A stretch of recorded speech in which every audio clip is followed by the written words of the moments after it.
touching the lives of real people. Faith community, where we keep it real, real, real, real.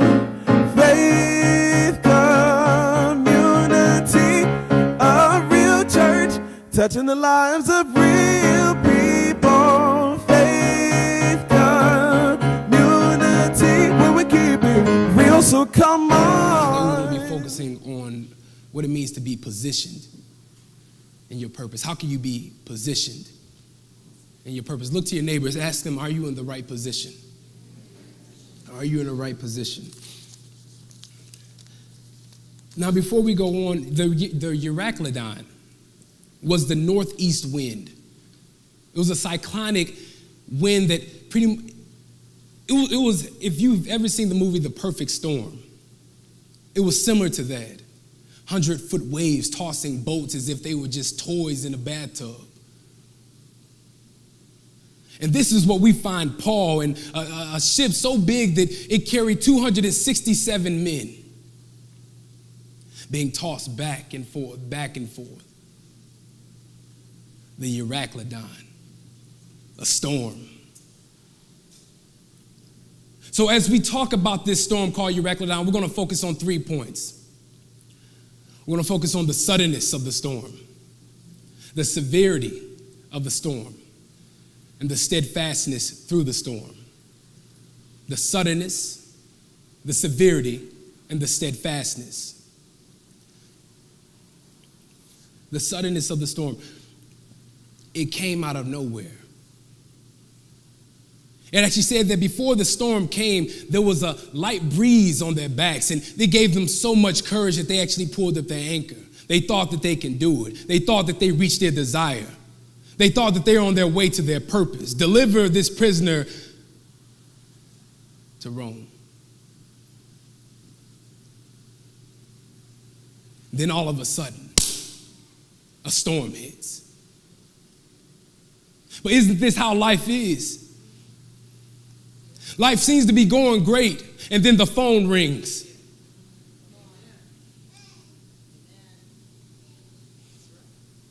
Life is going awesome, but then a bill comes through the mail. You feel like you're in the best health of your life, and then you figure out you have cancer.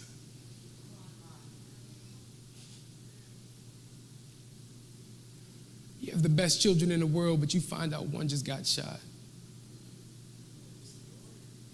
Euroclydon. The storm. It all seemed to be going so well. And it could change in an instant. The reason I wanted to bring Benaiah into this is because imagine with me, if you will, he's just walking through the woods on a snowy day, and then a lion crosses his path.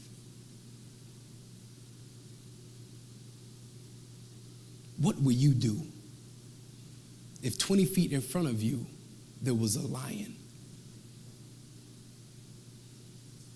How would you react if a man-eating beast stood before you ready to devour you? Take everything you have.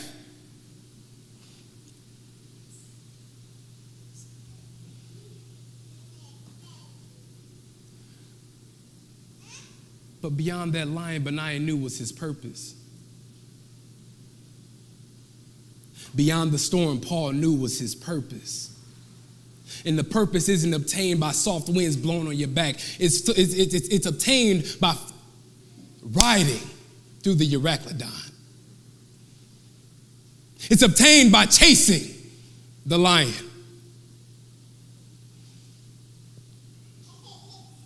Sometimes opportunities come disguised as lions. Did you know that? The very thing that you keep running from is the key to your victory.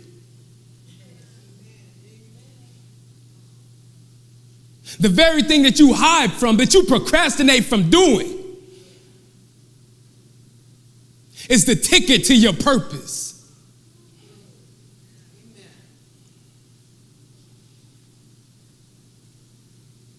What's driving you? I said when we couldn't handle the storm, we just let her drive. You got storms running your life, you don't even know it. Fear is running your life, you don't even know it.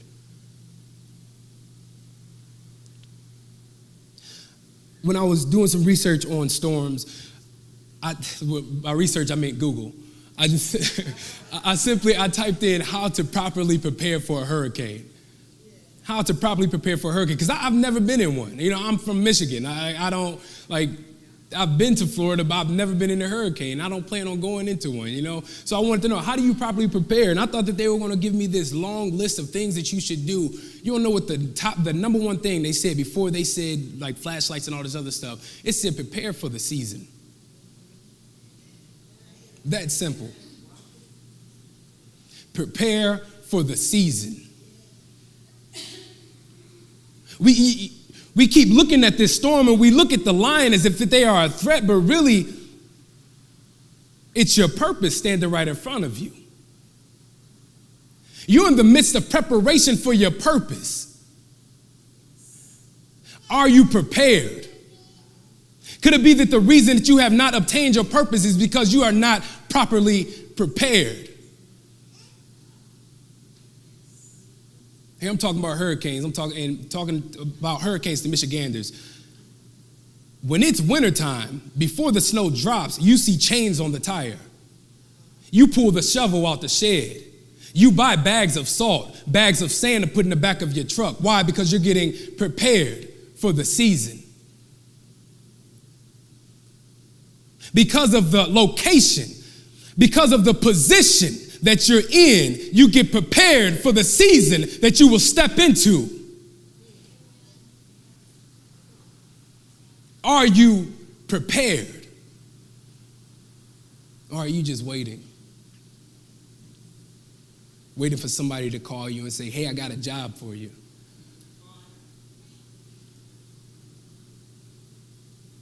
But what type of self-development are you doing? What are you reading?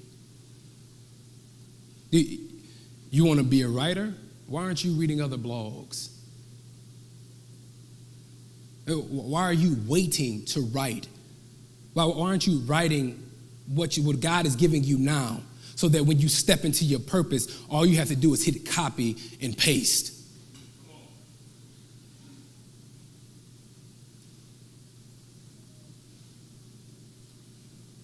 You want to be an athlete? You want to go to the NFL? Awesome, I believe in you. You can do it. But going to a wayside over the weekend doesn't really help your body. If anything, drinking sets you back. It's actually called a montage mentality. You see it when you watch movies like Rocky or something where the guy is training to be a champion for whatever it is. They want greatness, but they don't want to do what it takes to become great. These movies have tricked us into thinking that if I want it, I have it. Let me just do a couple of curls here, some jumping jacks, jump rope a little bit, then boom, I got a six-pack. It don't work like that. I wish it did. I wish it did. I learned that when I turned 26, things started to slow down. I couldn't just drop weight like I used to. I'm not looking forward to 27. Next, we're going to focus on the severity of the storm. The severity. The Euroclydon. Winds blowing at 100 miles per hour. Flipping boats. Uncovering treasure.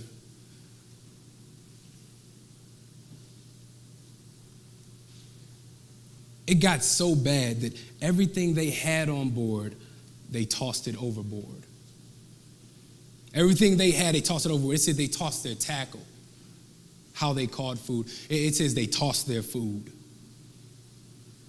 any type of provisions that they had for the trip, they tossed it. There's 3 reasons why they tossed their provision. Why would a ship of 267 men toss everything that they have overboard? The first reason, because of the large waves that stood higher than the boat. If at any moment it hit the boat would flip due to inertia. Little did Isaac Newton know that he was preaching at the time, that an object in motion stays in motion. So the lighter the boat, the better it can get its balance. The heavier, it tips over. I find it amazing that God will use a storm in your life to help you get balanced.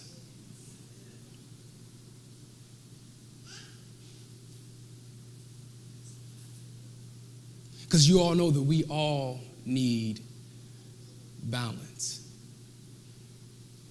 What am I getting at? What does your calendar look like? If you were to open up your calendar right now on your phone, we would flip through it, and it would say that you're available. But why are you running around like a chicken with its head cut off? From point A to point B, from B to Z, from Z to X. There's no plan. Remember, we're talking about you getting prepared for your purpose. You need balance. How's your relationship with your family? Husbands, how's your relationship with your wife? How's your relationship with your children? You're successful in business. You're successful at work. But your family's decaying. Your ministry is booming, but your marriage is declining.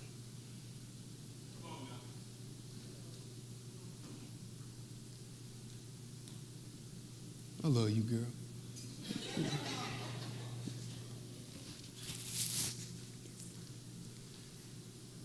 In the midst of the storm, we need balance. Because at any moment, a wave can come crashing at you, disrupting your schedule, if you even have one.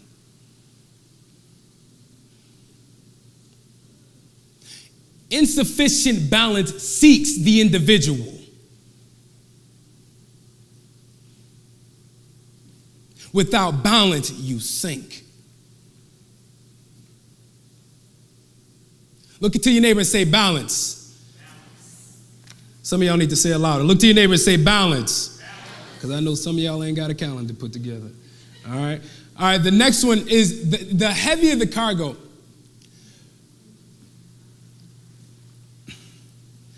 Oh, no, not the cargo. The heavier the boat, the deeper it sinks in the water, right?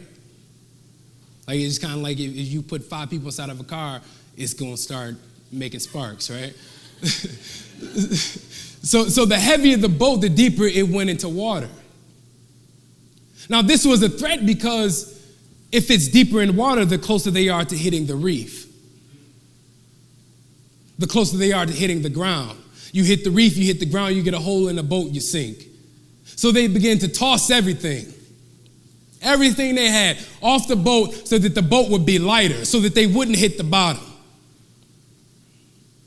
In the deepness of their mess, God put them in a storm to lighten the load.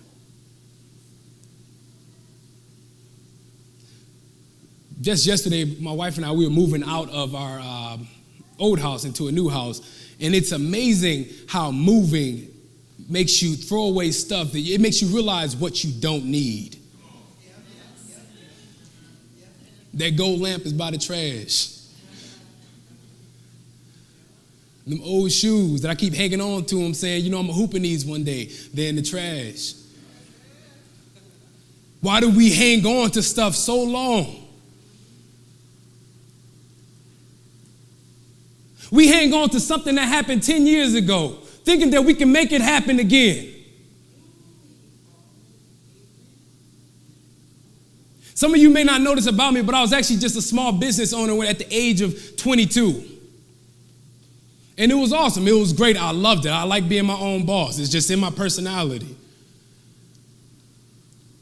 I made all of these shirts and these designs, and I kept them for myself. I always keep one for myself. I even cut out what I drew on the shirt, and I put the skin inside of a frame, and it was hanging on my wall and everything. It was all amazing. And really, I would step back and look at it and say, look what I did.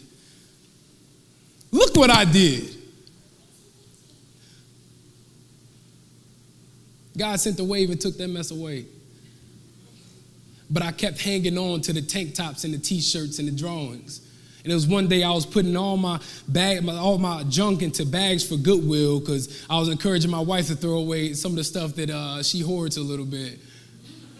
And I was like, you know what? I'm going to lead by example. So I started putting all my stuff in bags and came past a tank top. I was like, you know what? I'm probably going to wear this in the summertime. No, and I wouldn't. And so I set it to the side. I neatly folded it and set it to the side. And then God said, if you keep acting like it's the best thing you ever did, that's exactly what it will be. Keep holding on to it like it's the best thing you ever did, and that's exactly what it will be. It was an idol in my life. It was my kingdom. Just a small piece of the kingdom that I created for myself before I start living for the kingdom. Which is interesting because the boat that they were actually sailing on was an Alexandrian ship.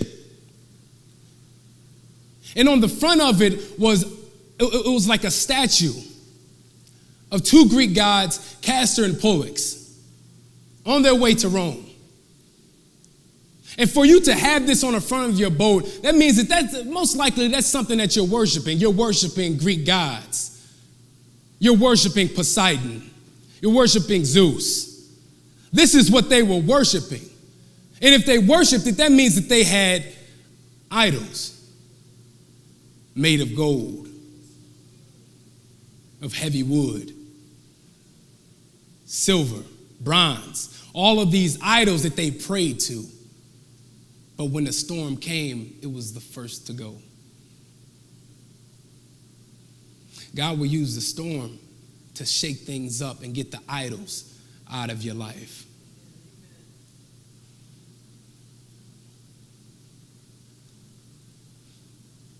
I once heard that whatever you turn to in time of trouble is your God. Oh, I need a drink.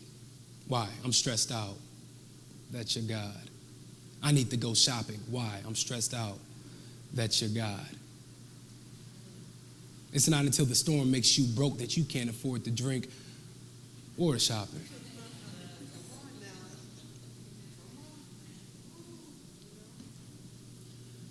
The third reason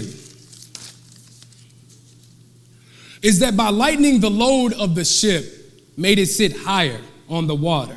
Since it's sitting higher in the water, it doesn't have to pass through so much water that when the wind catches it, it goes faster. They thought that by lightening their ship, they can get through the storm faster.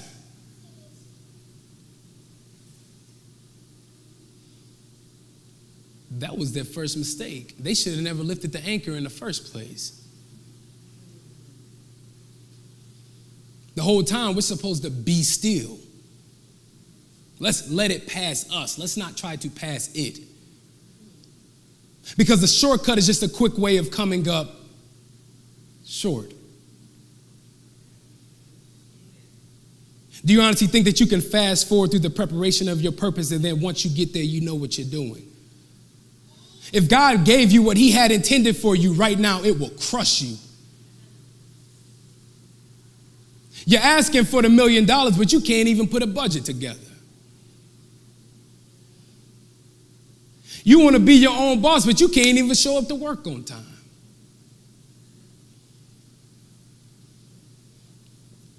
It will crush you. We have this DIY mentality which is do it yourself. Where if God isn't moving fast enough, we start to try to fix it ourselves.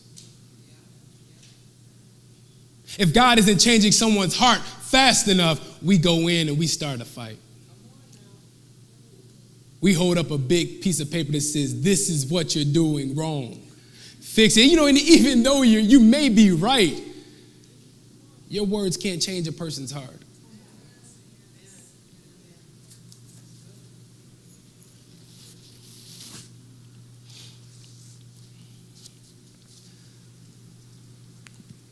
Vivian Green said this. She said, life isn't about getting out of the storm. She said it's about learning to dance in the rain. Learning to dance in the rain. But in order to dance in the rain, you need peace. You don't know the best way to figure out who's a true worshiper? When the waves come crashing in, you can easily spot out who's just a dancer and who's a worshiper. Because without that peace, you fall to pieces. I imagine what Benaiah was thinking when this lion looked him dead in the eyes. Something that at the swipe of a hand can take his head off. The lion's looking at him like he's lunch. So I was interested. I was wondering, if I came across a lion, what should I do? So I did some research. I went to Google. And I typed in what to do in case of a lion attack. And it was amazing. The first thing it said is stand your ground. If you freak out, the lion will sense your fear. The next thing it said is turn sideways to it, look it in the eyes, and start clapping. Then it said to yell. Because the lion needs to see that you're bigger. It needs to understand that you're a threat, that if you come here, I'm going to mess you up. I may lose, but I'm going to mess you up. I'm going to get one lick in. Just one. But by clapping and raising your hands and yelling, what was the problem now sees you as the threat. What does that sound like?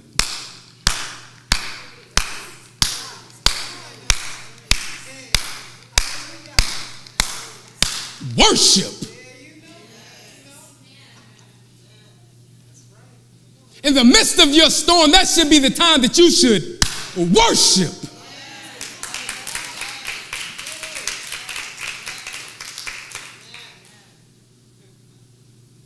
Or are you still running from the lion?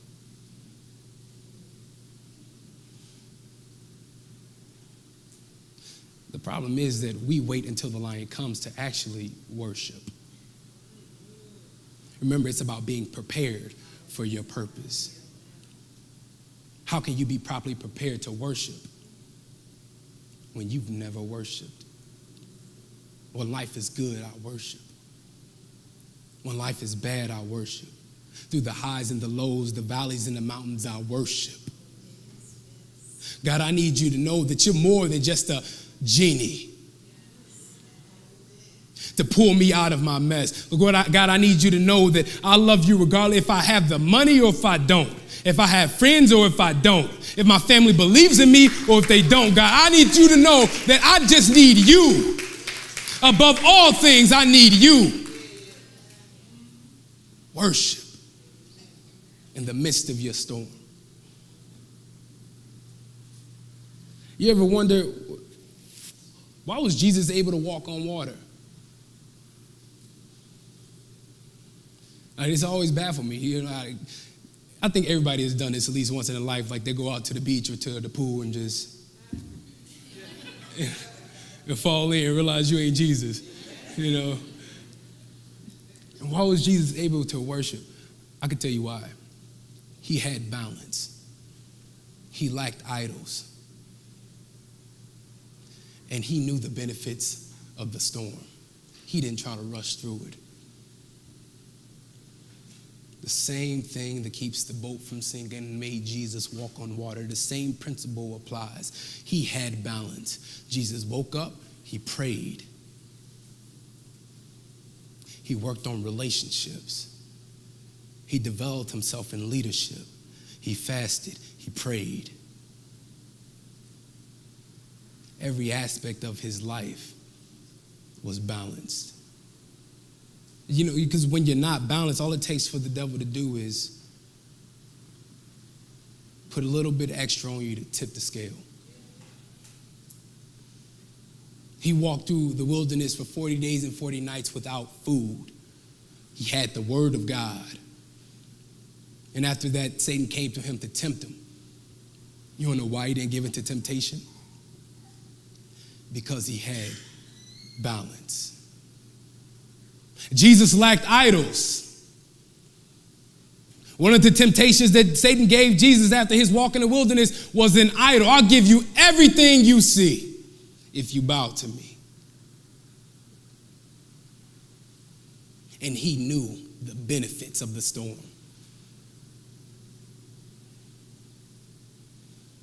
Let the storm pass. I'm just going to dance in it.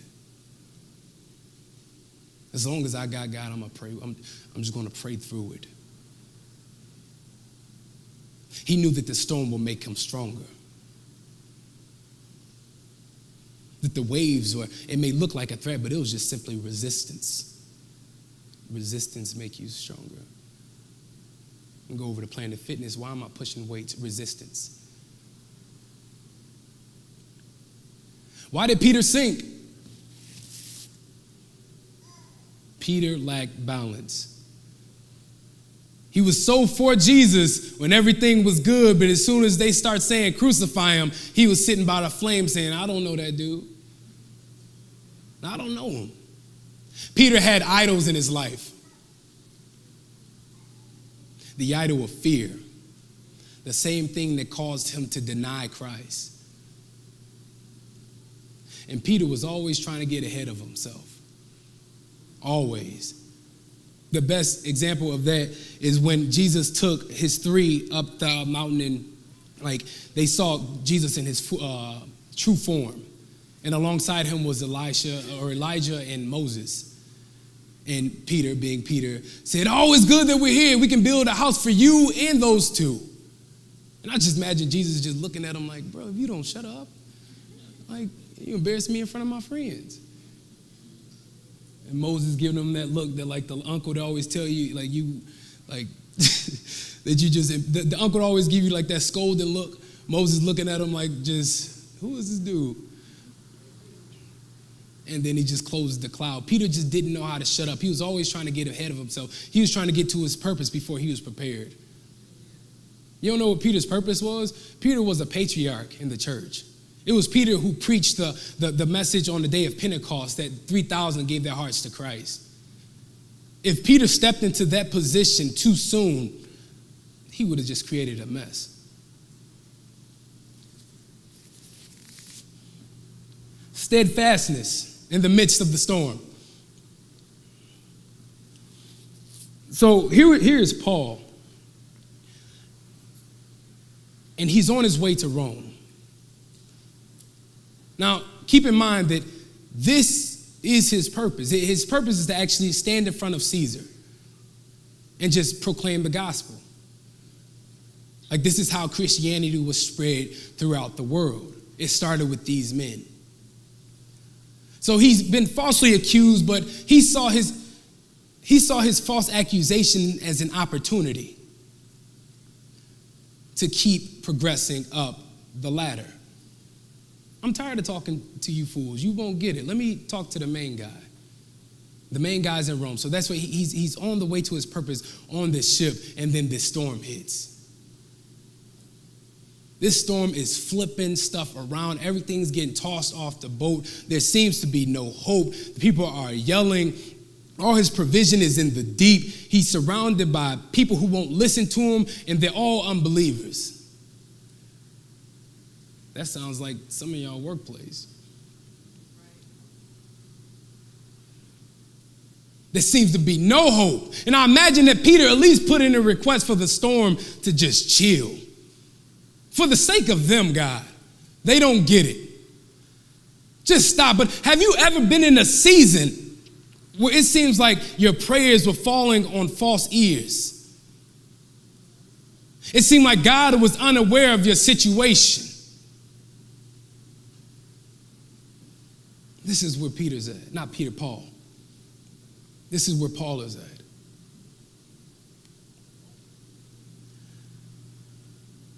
It's not that God can't do it. He created everything, and in him is everything. I mean, honestly, I'm sure Paul heard about how Jesus calmed the storm. He woke up from a nap. He woke up in the middle of peace and said, stop. The storm stopped. I'm sure he heard this. I guarantee Paul at least tried it. It wasn't working. Why wasn't it working? Why wouldn't this miracle work? The only thing that will stop God, the only thing that can stop God from working a miracle in your life is a reason. The only thing that has the ability to stop God is a reason. What's your reason? When my son cries, I want to pick him up. But then I see he's just fussing. So I back away. Let his lungs get strong. He's fine. I don't want to spoil him. I don't want him to think that every time he calls on me that I'm going to come pick him up.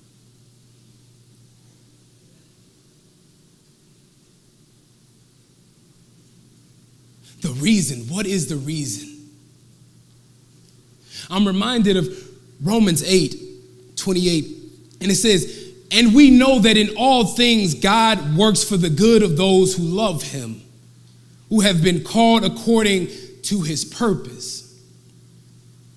So in other words, the Euroclydon in this situation wasn't a setback, it was a setup. The lion that stood before Benaiah wasn't a setback, it was a setup. The storm that you're in right now isn't a setback, it's a setup. For your good and for his glory. No, you don't believe it. Because if you believe it, you'd be shouting and dance right now. Because the storm that you're in, the fact that you don't have a job, what is God setting you aside for? What is he preparing you for? Lord, what is it that you're saying to me in this season that I can't seem to hear? Why? Because you won't be still.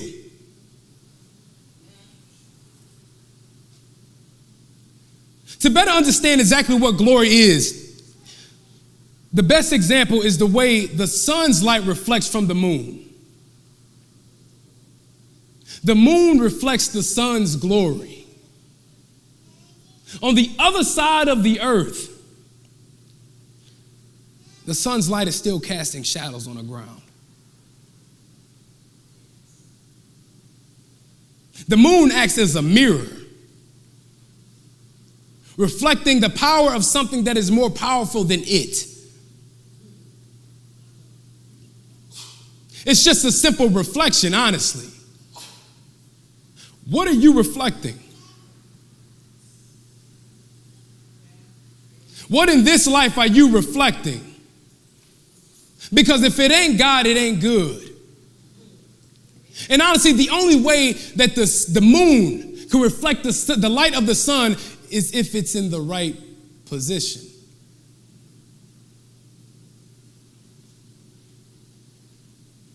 That's the only way that the glory from the sun can reflect from the face of the moon is if it's in the right position. Where does your light come from? You know what's interesting to me is I thank God that I'm still in a secular job because it's just so many things that you learn from. I believe that as well as we should have friends who are believers. I think it's awesome to also have friends who just aren't all the way there. If you don't have that, then how are you really being the light, right?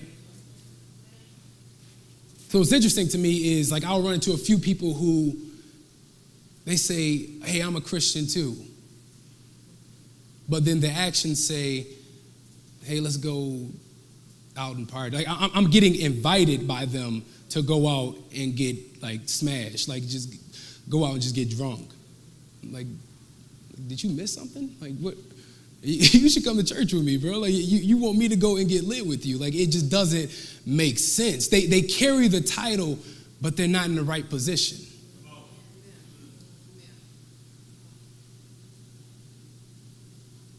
They walk around with this face that says Christianity, but they're outside the boundaries of God. The Word of God, and actually it starts off like this. It says, in the beginning, the earth was formless and void.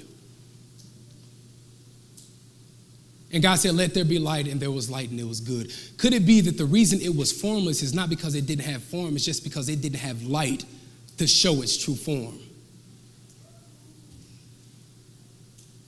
Because the absence of light means the absence of form. I don't know if you ever thought about this, but the absence of light means the absence of color. Color is simply the way that light reflects from an object. We all black when the lights go out.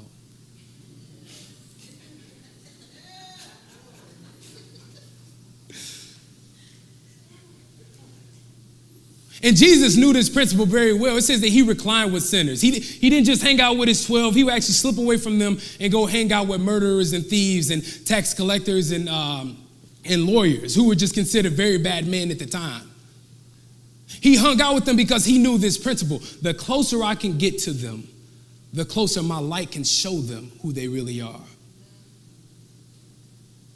Light pulls out the potential in things.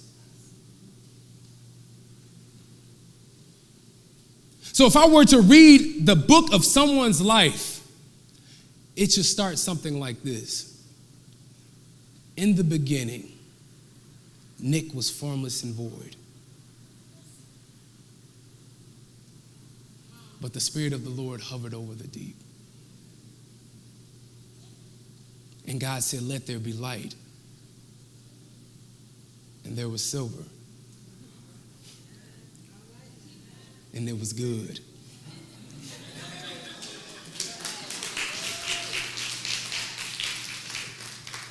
We're called to be the salt and light. The salt and the.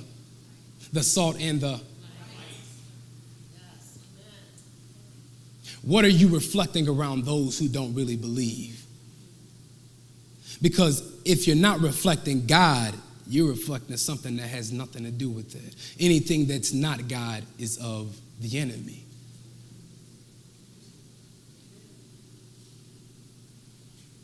When I get invited out to go party with my coworkers, I tell them no, and they always ask me why. And I explain to them, I say, you know what? I say, because there's more expected of me. I said, if I go out to the bar, people are going to see me, and they're going to think that this is okay. Because they asked me to come out and not drink. And like, I can't have that presence. Because they're going to think that getting drunk is okay. And it's not okay. I have children watching me. My students are watching me. My family is watching me. If I fall, they think it's okay. I set the standard for my son and my wife of what it means to be a godly man. What standard are you setting for your children?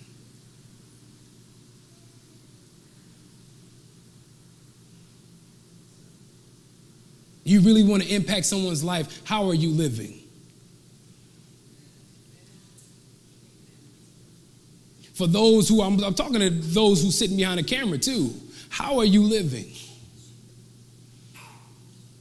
You want to be a motivational speaker. How are you living behind the false words? You can only reproduce who you really are. We wonder why kids are walking around and raising hell. How are the parents living? What's their standard?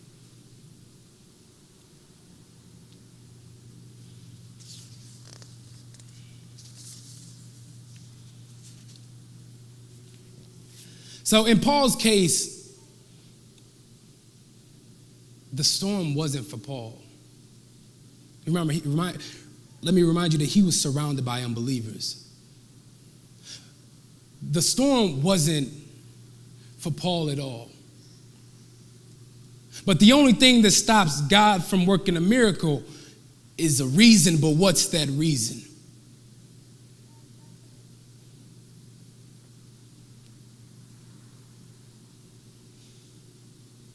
Somebody's watching you.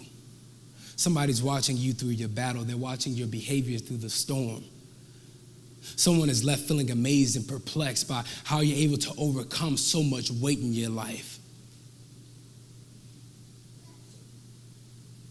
Someone has set you as the standard and you don't even know it.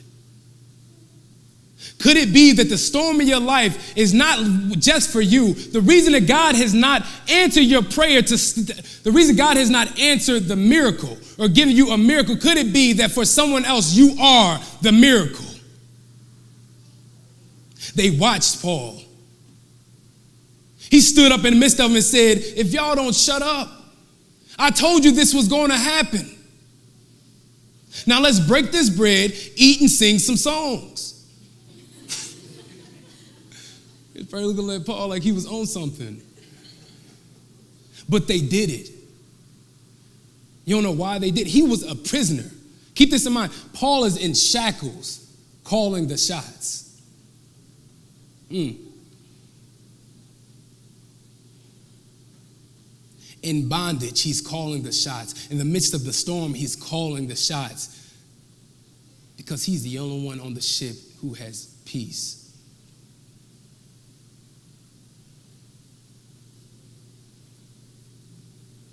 Could it be that you are the miracle? And every time you freak out or say, I'm stressed out, or this is anxiety, and you speak all the death over your life, your children hear it. And when they encounter their storm, they reenact it. Every time you go to work and you're crying about, I don't know how the bills are going to get paid, and you possibly even just sneak some money out the register or whatever you're doing, a lack of integrity, if that's what it is, your coworkers are watching you and they're wondering, is this what it actually means to be a Christian? Is this what it means to be a follower of Christ? What I find amazing is that Paul wrote in the book of Romans, and this is years before he actually got to go to Rome, in shackles. And what he says is quite intriguing. He says that since Christ died for our sins, we get to share in his glory. That's amazing. Clap your hands, hallelujah. That's awesome. Like we get to share in his glory. We get that glory. Everybody wants that glory. But then it also says that we have to share in his suffering. And the room falls silent. Sharing his suffering. 2,000 years ago,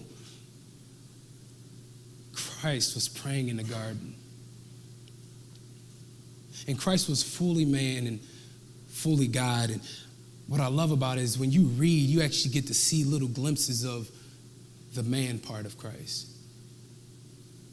Like when he was in the garden and he prayed, Lord, if it is in your will, take this cup of suffering from me. Take this from me. Because he knew what was to come. He knew that they were going to flog him, rip his back to shreds, beat his face until he's unrecognizable, and then nail him to a cross.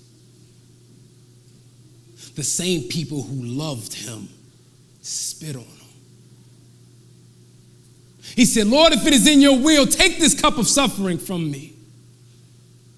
But then after that, he follows with something I think we all can learn from. But not your will, but not my will, but your will be done. And he walked through the storm. At any minute, Christ could have had a legion of angels wipe out the entire Roman army and take him to a safe place, a comfortable place. Pause. Why is it that we always want to be comfortable? We think we can obtain our purpose through comfort.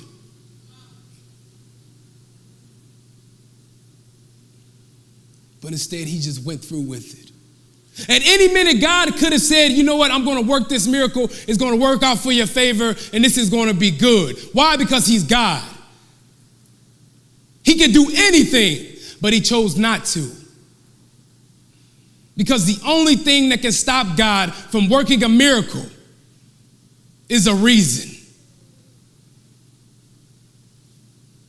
What was that reason? For Christ, what was that reason? Why couldn't we be freed from sin without Christ dying? The reason was you.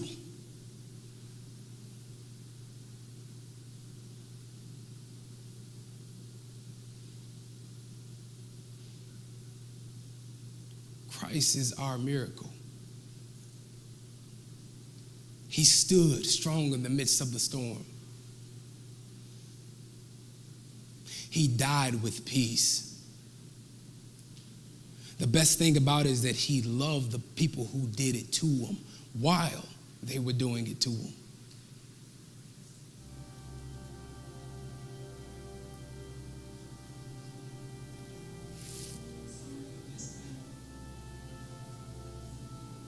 You're the reason. Touching the lives of real